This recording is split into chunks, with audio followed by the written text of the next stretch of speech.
Assalamualaikum warahmatullahi wabarakatuh. Kembali lagi di kelas Basic AI as Assistant. Sekarang di pertemuan hari ini kita akan melanjutkan dari pertemuan kemarin. Sekarang kita masuk ke bab 2, yaitu tentang computational thinking atau CT dan problem solving dengan AI. Tujuan dari pembelajaran ini tuh diharapkan semuanya dapat memahami konsep dasar computational thinking, lalu menjelaskan 4 pilar utama CT, mengidentifikasi dan menganalisis masalah sederhana, lalu dapat menggunakan AI untuk membantu proses berpikir komputasional, lalu dapat menerapkan CT dalam kehidupan sehari-hari dan ide proyek sederhana, serta menilai hasil solusi yang dibuat bersama dengan AI secara kritis. Sekarang, apa itu computational thinking? Kalian pasti pernah kan mengalami kayak ngerasa stuck ketika menghadapi masalah, bingung harus mulai dari mana, atau saat diminta sesuatu malah muter-muter nggak jelas arahnya. Disinilah pentingnya computational thinking mulai terasa berpenting di situ. Computational thinking adalah cara berpikir yang sistematis dan logis untuk memecahkan suatu masalah. Ini bukan hanya tentang coding, tapi tentang bagaimana cara kita melatih untuk berpikir seperti komputer, yaitu adalah terstruktur, efisien, dan fokus pada solusi. CT bukan cuma dipakai di dunia teknologi. Kamu dapat memakai ini untuk mengerjakan tugas, menyusun ide presentasi, merancang event, serta menyelesaikan masalah kehidupan sehari-hari.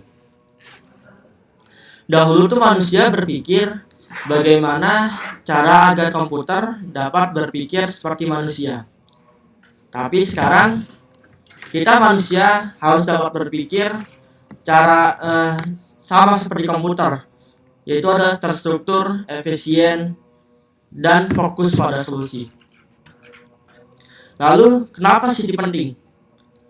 Di dunia yang penuh dengan berbagai teknologi, kemampuan berpikir secara komputasi atau CT menjadi keterampilan yang tak ternilai. Bayangkan, kamu lagi menghadapi masalah yang rumit. Misalnya lagi merencanakan perjalanan jangka panjang yang banyak destinasi, terus anggarannya terbatas. Nah, dengan CT, kamu mampu memecah masalah itu menjadi langkah-langkah kecil yang mudah ditangani, seperti menyusun algoritma sederhana untuk hidup yang lebih teratur. CT ini bukan hanya soal nulis kode atau bekerja dengan komputer. Ini adalah cara berpikir yang sistematis dan kreatif, yang mengajarkan kita untuk menguraikan masalah atau dekomposisi, lalu mengenali proses atau biasa disebut pattern recognition, lalu ada mencari informasi yang penting atau abstraksi, dan yang terakhir adalah merancang solusi langkah demi langkah atau algoritma. Misalnya, saat kalian memasak dengan resep baru, kalian tidak sadar akan menggunakan CT, mulai dari membagi tugas, lalu mengurutkan langkah-langkahnya, lalu fokus pada bahan utama tanpa terganggu oleh detail-detail yang kecil. Di era digital saat ini, di mana teknologi seperti AI dan otomasi terus berkembang, CT menjadi salah satu fondasi untuk memahami dan menciptakan inovasi. Ini adalah kunci untuk tetap relevan di tengah kehidupan perubahan yang sangat cepat. Dan lebih daripada itu, kemampuan CT ini memberdayakan kita untuk tidak hanya menjadi pengguna teknologi, tetapi juga pencipta solusi yang membentuk masa depan. Jadi, kenapa CT penting? Ini penting itu karena cara berpikir yang membuat kita lebih terstruktur, kreatif, dan siap menghadapi tantangan di dunia yang modern, apapun bidang yang kita geluti. Lalu di sini ada 4 pilar. Ini sebagai pondasi berpikir yang sistematis. Ibaratnya seperti alat tempur otak untuk menyelesaikan masalah dengan cara yang elegan. Mari kita bahas satu persatu. Mulai dari yang pertama adalah decomposition atau menguraikan masalah. Masalah besar akan terasa ringan jika kita mengetahui cara menguraikan masalahnya menjadi bagian yang lebih kecil. Coba kamu berpikir, pernah gak sih merasa kewalahan saat menghadapi tugas yang besar? Seperti mengerjakan proyek sekolah. Dekomposisi ini adalah pilar yang pertama dari CT yang mengajarkan kita untuk memecah masalah yang besar menjadi bagian-bagian yang lebih kecil yang mudah kita kelola. Dan dengan pendekatan ini, tugas yang tampak menakutkan, tampak kayak nggak mungkin kita selesaikan, ini lebih terjangkau karena kita bisa fokus pada langkah kecilnya pada satu waktu. Karena jika kita langsung mengerjakan yang besar, kita nggak bakal selesai jika kita nggak membaginya menjadi kecil-kecil. Di sini ada contoh. Coba kamu bayangkan kamu diminta membuat presentasi untuk mata pelajaran di sekolah atau dimanapun itu, atau di kerja atau nanti di pondok sini. Alih-alih panik dengan beban keseluruhan tugas, kamu kan bisa memecahnya jadi bagian-bagian kecil. Kayak buat presentasi apa saja yang penting. Yang pertama yang pasti adalah menentukan topik presentasinya, lalu membuat kerangka, lalu mengumpulkan data-data yang relevan, lalu masuk ke bagian desainnya gimana. Lalu habis selesai itu semua, kalian bisa tinggal melatih untuk presentasinya supaya presentasinya lebih percaya diri, lebih siap. Jadi dengan dipecah tugas kayak tadi, kamu bisa tahu persis mulainya dari mana dulu, apa yang harus dikerjakan yang pertama-tama, terus selanjutnya bakal mengerjakan apa. Pendekatan ini juga sangat membantu saat kalian nanti bekerja dengan AI. Di sini ada contoh lagi. Misalnya kamu ingin membantu membuat presentasi kayak tadi. Kamu bisa langsung menentukan prompt apa yang dibutuhkan untuk saat ini. Kayak buatkan kerangka presentasi tentang perubahan iklim. Ini tuh bakal lebih bagus hasilnya daripada kalian langsung ke AI buatkan presentasi yang bagus. Kalau kalian cuma bilang buatkan presentasi yang bagus, AI bakal bingung. Ini presentasi tentang apa? Lalu audiensnya siapa? Lalu mau berapa halaman? Mau kalimatnya bakal formal atau tidak formal? Atau santai aja begitu. Dengan kalian spesifik masalah yang kalian hadapi, kalian nge-prompt di AI, itu akan lebih gampang. Di sini kita dari contoh-contoh tadi, kita dapat mengetahui manfaat dari dekomposisi, seperti mengurangi rasa kewalahan saat menghadapi masalah besar, lalu membuat proses penyelesaian masalah lebih terorganisir. Jadi karena kalian dipecah ada banyak, misalnya bekerja dengan tim juga lebih enak, sesuai dengan masalah yang sudah dipecah tadi, bukan dikerubutin masalah yang besar tadi. Lalu manfaat lainnya yang terakhir, membantu AI untuk memahami kebutuhan kita dengan lebih baik melalui instruksi yang jelas dan terperinci. Jadi dengan dekomposisi, kamu seperti seorang koki yang memotong-motong bahan sebelum memasak, semua jadi lebih mudah dikelola dan hasilnya lebih terarah. Coba kalian bayangin lagi, kalian jadi koki, mau bikin sop, kalian jadi potong-potong dulu bahannya, wortel asal masuk, kol sebesar gaban kalian masukin langsung. Itu makannya gimana? Bakal lebih susah. Apalagi ayam gede langsung dimasukin gitu, itu matangnya bakal nggak bisa merata. Jadi kalian potong-potong biar lebih bisa dimakan, lebih terkelola gitu, dibagi-bagi ke orang yang makannya juga enak. Lalu di pilar kedua, kita akan mengetahui tentang pattern recognition atau pengenalan pola. Jadi kalau kalian dapat melihat pola, kalian dapat mempercepat suatu proses. Coba kalian perhatikan beberapa masalah sebenarnya itu punya banyak kesamaan. Ada kesamaannya pasti. Setidaknya satu atau dua masalah, satu dua atau dua titik, bakal ada satu pola nih yang sama. Nah, pattern recognition ini adalah kemampuan untuk mengenali pola-pola itu dalam data, situasi, atau masalah yang kita hadapi. Dengan menemukan pola, kita bisa memprediksi apa yang akan terjadi selanjutnya dan menemukan solusi yang lebih cepat. Di sini ada contoh. Misalnya kamu sering banget terlambat sekolah. Terusnya kamu perhatikan polanya. Apa yang akan kamu temukan? Misalnya, kan kamu terlambat biasanya karena tidur terlalu malam. Entah itu main game, scrolling, atau nonton film. Lalu, kalian udah masang alarm nih. Alarmnya bukannya ngebangunin kalian malah matiin alarm itu. Jadi, alarmnya nggak berguna gitu. Lalu persiapan pagi, misalnya mau berangkat sekolah atau kerja atau apapun itu. Misalnya packing tas, kan makan waktunya lama karena tidak terorganisir. Dengan mengenali pola-pola tadi, kalian bisa mengambil tindakan seperti tidur lebih awal.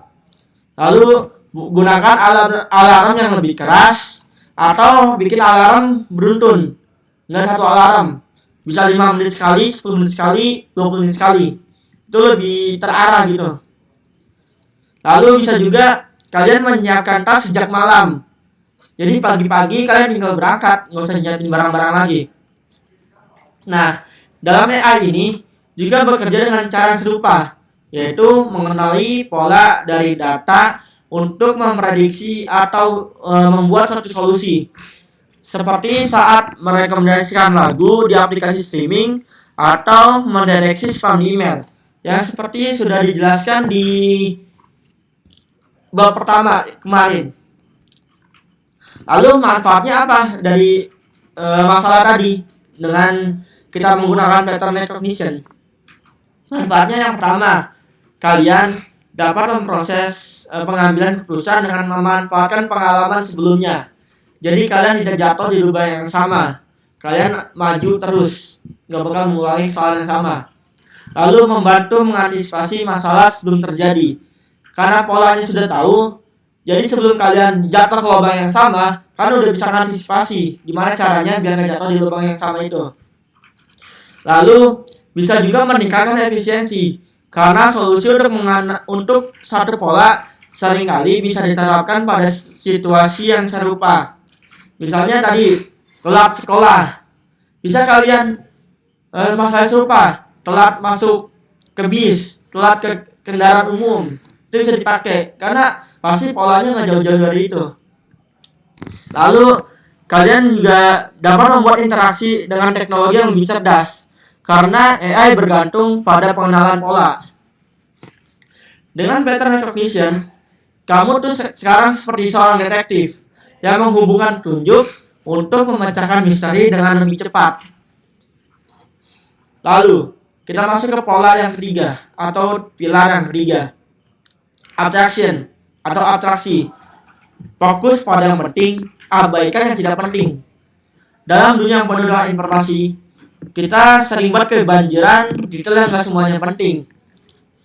Maka dari itu, abstraksi adalah suatu kemampuan untuk menyaring informasi yang benar-benar relevan, yang benar-benar penting, dan mengabaikan hal yang tidak diperlukan untuk menyelesaikan masalah. Ini seperti kalian menyaring emas dari tumpukan pasir. Kalian hanya mengambil yang benar-benar berharga. Kalian ngambil emas, ya emasnya aja yang berharga, jangan pasirnya juga dibawa. Apalagi saya emasnya ada di lumpur gitu. Lumpurnya kalian bawa juga kan benar-benar gak efisien, bikin berat doang. Lalu sini ada contoh. Coba kalian bayangkan sedang membuat portofolio untuk melamar pekerjaan sebagai programmer atau desainer grafis di sini. Dalam biodata, kamu nggak perlu menceritakan seluruh riwayat hidup kalian. Misalnya di CV, kalian nggak perlu menceritakan riwayat hidup kalian dari awal lahir sampai sekarang. itu benar-benar nggak penting. Terus sebaiknya karena kamu mau jadi desainer grafis atau programmer, fokus saja masalah hidup atau riwayat hidupnya sesuai dengan pekerjaan kalian yang kalian lamar. Misalnya pengalaman kerja kalian sebagai programmer, lalu proyek programmer apa yang pernah kalian kerjakan, lalu keterampilan apa aja yang sesuai dengan pekerjaan programmer. Misalnya keterampilan CSS, HTML, atau nanti ada JavaScript, PHP, sesuai dengan pekerjaan yang dibutuhkan. Jadi nggak perlu kalian menyebutkan seluruh riwayat hidup kalian dari lahir untuk membuat CV. Itu bisa habis berlembar-lembar CV, dan HRD juga nggak bakal baca CV kalian. Jadi dengan abstraksi ini, kalian benar-benar menyampaikan informasi yang benar-benar penting untuk mencapai tujuan kalian. Dan pendekatan ini juga penting ketika kalian bekerja dengan AI. Jika kalian memberikan prompt yang terlalu luas atau penuh detail tidak relevan, AI bakal bingung atau memberikan hasil yang kurang tepat. Misalnya, kalian meminta AI ceritakan semua tentang sejarah Indonesia. Itu AI bakal ngalor ngidul, dia bakal bingung, ini sejarah yang mana? Apakah sejarah tahun 95? Atau sejarah tahun 45? Atau sejarah tahun 98? Atau sebelum itu, masalah sejarah kemerdekaannya, sebelum kemerdekaan? Atau sejarah ketika Majapahit berkuasa? Itu kan bakal ambigu banget, AI bakal bingung. Tapi misalnya kalian memintanya lebih jelas, jelaskan peran Soekarno dalam kemerdekaan Indonesia. Itu AI bakal mengasih ya tentang Soekarno aja nih, perannya dia dalam kemerdekaan. Jadi dengan contoh tadi bisa kita simpulkan manfaat dari abstraksi itu untuk menghemat waktu dan energi dengan fokus pada inti dari masalah. Lalu ada untuk membantu menyampaikan ide dengan lebih jelas dan ringkas. Yang ketiga adalah meningkatkan efektivitas komunikasi dengan teknologi, apalagi memberi instruksi dengan AI. Lalu yang terakhir kalian dapat membuat solusi yang lebih relevan dan tepat sasaran, nggak melebar jauh kemana-mana. Jadi dengan abstraksi, kalian seperti seorang pelukis sekarang yang memilih warna-warna utama untuk menciptakan gambaran jelas dan bermakna. Dibanding kalian menyiapkan dari ribuan warna yang ada, kalian bisa milih cuma 24 warna yang benar kalian gunakan. Gak perlu sampai ribuan warna kalian pakai semua. Lalu yang terakhir, dari pilar keempat adalah algoritma desain atau perancangan langkah-langkah. Pikirkan langkah-langkah sistematis sebelum kalian bertindak. Algoritma desain ini adalah pilar terakhir dari CT yang mengajarkan untuk menyusun langkah-langkah yang logis dan terstruktur untuk menyelesaikan masalah. Anggap aja ini seperti menulis resep masakan. Kamu harus tahu urutan yang tepat agar hasilnya enak dan tidak kacau. Misalnya urutan masakan nggak tepat, seharusnya kalian cuci dulu baru dimasak. Kalian masak dulu baru dicuci. Itu nggak bakal enak masakannya. Bumbu-bumbu yang dimasak jadi kebuang semua karena kalian cuci. Lalu sini di modulnya ada contoh. Coba kalian bayangkan lagi ngerjain laporan kelompok untuk tugas sekolah.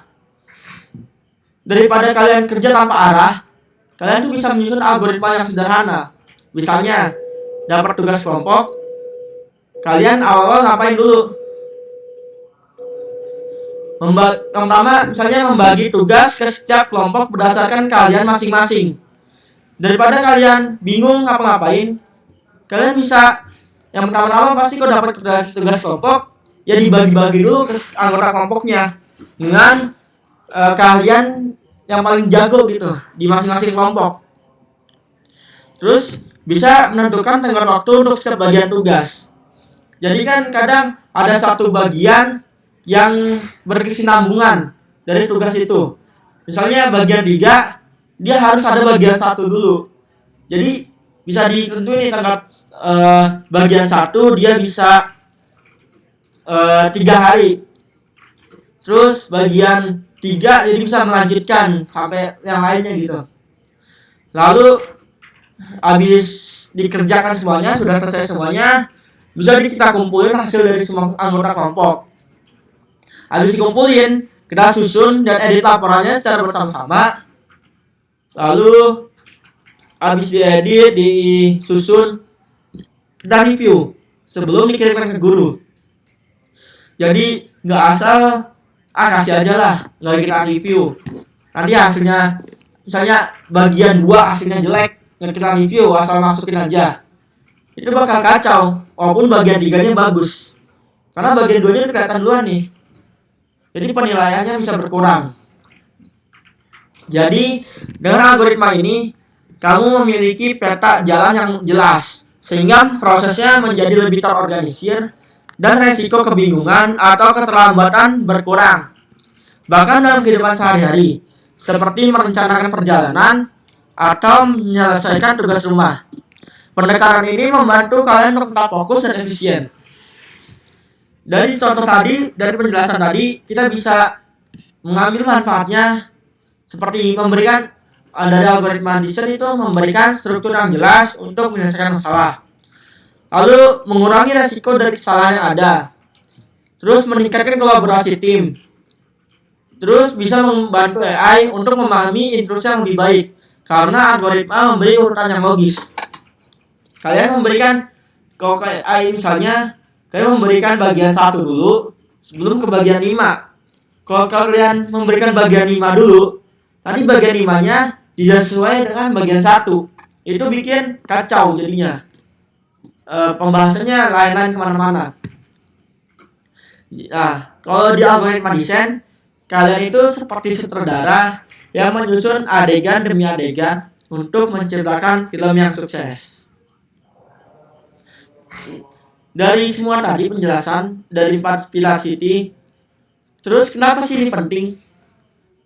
Jadi City itu bukan sekedar alat untuk programmer atau anak IT. Ini adalah cara berpikir yang relevan untuk semua orang, dari pelajar hingga profesional, dari ibu rumah tangga hingga pengusaha. Dengan menguasai 4 pilar ini, kita dapat mengatasi masalah yang lebih besar dengan mudah, lalu menemukan solusi dengan lebih cepat dan efisien. Lalu berpikir lebih kritis, logis, dan kreatif. Dan terakhir dapat berinteraksi dengan teknologi seperti AI dengan lebih efektif melalui instruksi yang jelas dan terarah. Dan lebih dari itu, City memberdayakan kita untuk tidak hanya menjadi pengguna teknologi, tapi juga pemikir yang mampu menciptakan solusi yang inovatif. Dunia yang terus berubah, kemampuan City ini adalah kunci untuk tetap relevan, produktif, dan siap menghadapi masa depan. Jadi, mulailah melatih cara berpikir ini dalam kehidupan sehari-hari. Dan lihat, masalah besar menjadi lebih ringan. Solusi menjadi lebih cepat, dan ide-ide akan lebih cemerlang. Lalu sini ada studi kasusnya, menerapkan City dalam kehidupan sehari-hari. Di sini ada contoh. Seorang siswa seringkali terlambat mengumpulkan tugas. Meskipun telah diberi waktu, deadline-nya itu cukup lama. Ia kewalahan karena tugas menumpuk dan bingung harus mulai dari mana. Jadi dengan City, dengan pilar City, ini dapat membantu siswa yang tadi kebingungan untuk mengatasi masalahnya lebih sistematis dan efisien. Misalnya nih, kita breakdown coba dari masalah terlambat terus dia mengumpulkan tugas. Dari komposisi, dia sering terlambat mengumpulkan tugas. Ini bisa kita bagi menjadi lebih kecil lagi. Kenapa dia sering terlambat? Misalnya nih, langkah dekomposisinya. Daftar semua tugas yang harus dikumpulkan. Jadi siswa itu biasanya tidak diberikan hanya 1 tugas. Bisa 3 tugas atau 5 tugas. Dan dengan dekomposisi, kan bisa lihat nih, daftar semua tugas yang dikumpulkan. Jadi dilihat apa saja tugasnya dan deadline-nya itu seberapa lama. Terusnya kalian tinggal identifikasi deadline-nya. Tadi misalnya 3 hari, 5 hari, dan seminggu. Kalian bisa menyelesaikan yang 3 hari dulu, yang mulai ringan-ringan dulu. Misalnya deh, presentasi biologi tentang ekosistem ini nih. Ini dia deadline-nya seminggu. Karena ini presentasi doang, kalian bisa mengerjakan yang lain. Misalnya membuat makalah. Atau membuat makalah terlalu panjang nanti. Kalian yakin matematika atau aljabar lebih mudah, bisa dikerjakan hanya dari sehari doang. Itu juga bisa. Bisa dilihat ada tugas yang bisa dikerjain bersama enggak. Misalnya kalian jago matematika, nggak butuh waktu sehari, 3 jam kelar. Habis itu kalian tinggal mengumpulkan tugasnya, ngerjain tugas makalah. Habis kerjain tugas makalah, kalian tinggal latihan untuk presentasi. Di sini ada tabelnya yang udah dari masalah di atas. Jadi benar-benar sesuai banget gitu. Nggak perlu bingung. Ini apa dulu tugas nih? Tugas makalah dulu kah? Atau matematika dulu? Atau biologi dulu? Dengan dekomposisi kalian tahu mana yang penting, mana yang harus diawali, mana yang bisa di akhiran. Lalu manfaatnya apa sih dari tadi dekomposisinya? Ini bisa membantu siswa untuk fokus ke satu tugas yang kecil pada satu waktu, terus mengurangi rasa panik dan memudahkan perencanaan waktu dan sumber daya. Lalu setelah dekomposisi, tinggal kita cari polanya, pattern recognition. Kita lihat nih apa saja yang bikin kita terlambat. Misalnya, apakah kita terlambat di satu mapel gitu. Misalnya kalian tadi matematika gampang, kalian terlambat di sejarah, ya kalian bisa lebih spend waktunya di sejarah. Lalu, apakah si siswa ini baru mulai mengerjakan tugas di malam hari? Ini kan sering banget. Dia ada waktu dari pulang sekolah, dari pulang kegiatan di siang atau sore hari, bukannya langsung mengerjakan, dia malah leha-leha. Mungkin itu main game, atau nonton film, nonton YouTube, apapun itu. Jadi ngerjain di malam hari. Lalu lihat nih, apakah ada jam tertentu ketika siswa lebih produktif? Misalnya siswa itu lebih fokus di pagi hari setelah sarapan, tetapi kurang produktif di malam hari karena lelah. Ketika dia temu nih masalahnya, dia bisa mencatat tinggal pola-polanya. Misalnya sini, ia sering menunda tugas matematika karena soalnya bingung. Terusnya dia mengerjakan tugas di jam 9 malam. Ia lebih produktif di pagi hari. Dengan pola ini, siswa bisa memutuskan untuk mengerjakan tugas yang sulit seperti matematika di pagi hari dan mencari bantuan. Misalnya paginya kan saya sekolah tuh dia. Di sekolah bisa bantuan. Misalnya tugasnya kan 3 hari lagi. Kalian di hari ke H-2 bisa minta bantuan ke teman di pagi hari. Atau ke guru kalian tanya lagi misalnya nggak ngerti. Jadi lebih paham kaliannya, lebih masuk juga. Karena matematikanya kalian kerjakan di kalian waktu produktif. Dengan itu manfaat-manfaatnya, siswa dapat mengidentifikasi akan masalahnya, lalu membantu siswa untuk mengantisipasi masalah yang akan terjadi di masa depan, lalu memberikan wawasan untuk mengatur waktu dan kebiasaan secara lebih efektif.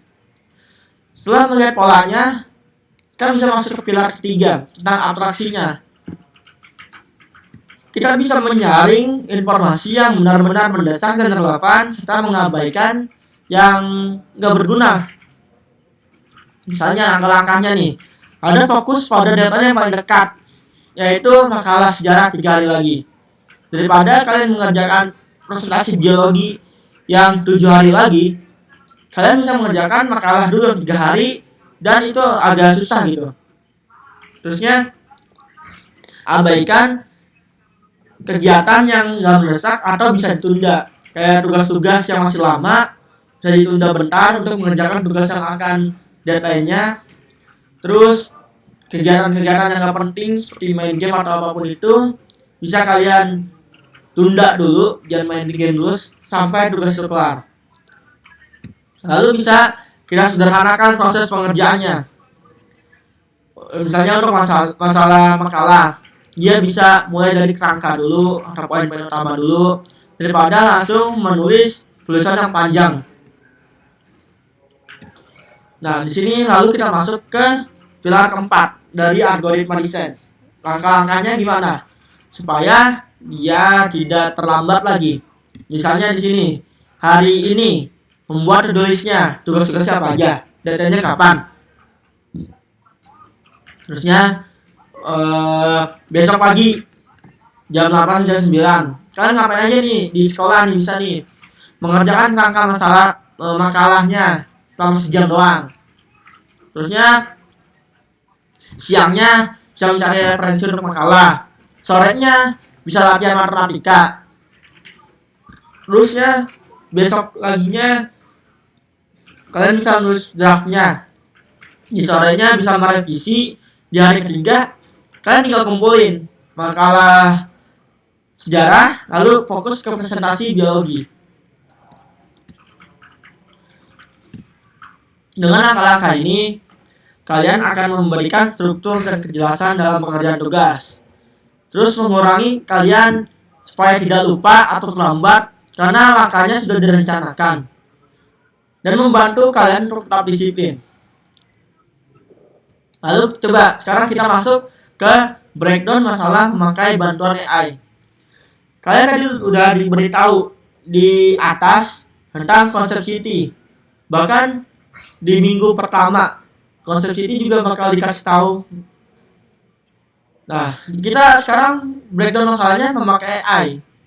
Kita mulai kolaborasi bareng AI untuk berpikir. Tapi kalian harus ingat lagi, AI itu bukan pengganti otak. Dia cuma membantu mempercepat proses kita. Misalnya di sini ada contohnya. Kasusnya kalian ingin membuat proyek sosial sederhana berbasis teknologi, terus bingung nggak tahu dari mana. Nah, langkahnya bisa kalian yang pertama tanya ke AI untuk membantu dekomposisi. Lalu yang kedua bisa minta AI untuk melihat patternnya, melihat polanya. Lalu gunakan AI untuk membantu abstraksi ide. Dan kalian terakhir bisa minta AI untuk membantu membuat algoritma singkat. Hasilnya gimana? Kalian tidak hanya punya arah berpikir yang jelas, tapi juga belajar menyusun ide menjadi lebih terstruktur, nggak nyasar, nggak nabrak, dan terpakai logika. Lalu manfaatnya apa sih kita menggunakan City dan AI dalam merancang solusi? Kita gabungin City dan AI itu akan lebih powerful, bakal lebih overpower. Dia manfaat-manfaatnya bisa problem solving yang lebih cepat, kerjaan berpikiran yang lebih terstruktur, kolaborasi dengan AI tanpa kehilangan arah dan tetap ada maknanya. Kalian bisa decision making atau membantu membuat keputusan supaya kalian lebih yakin. Misalnya kalian nggak yakin satu keputusan, dengan kalian ngobrol sama AI, kalian bisa lebih yakin gitu mengambil keputusan A atau B yang baik. Lalu juga meningkatkan kreativitas kalian. Jadi AI dapat membantu ekspor ide dan City membantu menyaring dan mengeksekusinya. Di sini kita ada rangkuman bab 2. Seperti apa itu computational thinking, 4 pilarnya, dikasih dari di atas dan lainnya. Lalu ada tugas juga. Nanti akan diberikan linknya untuk tugas, bisa kalian kerjakan. Untuk pertemuan kali ini kita akhiri. Sekian dari saya, kurang lebihnya mohon maaf. Assalamualaikum warahmatullahi wabarakatuh.